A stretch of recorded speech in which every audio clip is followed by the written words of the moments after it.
After the flood, when Noah gets off of his ark, he actually commits one of the most common sins known to man. You see, as soon as he lands the ark in the mountains of Ararat, Noah just ends up getting blackout drunk. Now, if the most righteous man on the entire planet would do such a thing, then my question is, what other sins did biblical characters commit?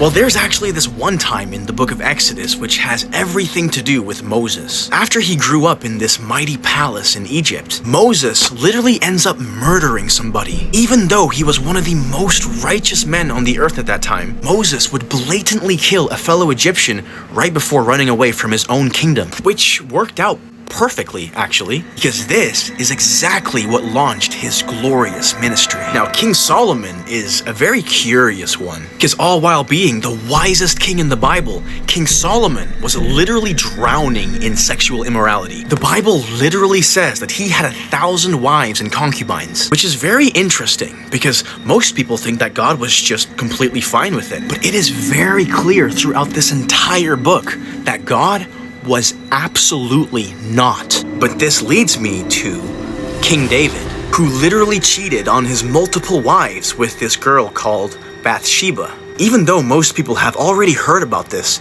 it turns out that this gets so much darker. Because not only was Bathsheba already married, she was married to one of King David's mighty men.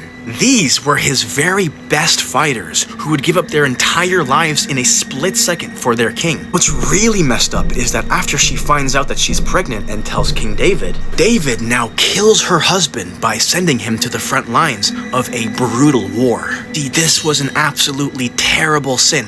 Unexcusable. But here is also where you can find one of the greatest hopes known to man. Even after all of these horrific acts, God still forgave him, and David was still used mightily as a man after God's own heart.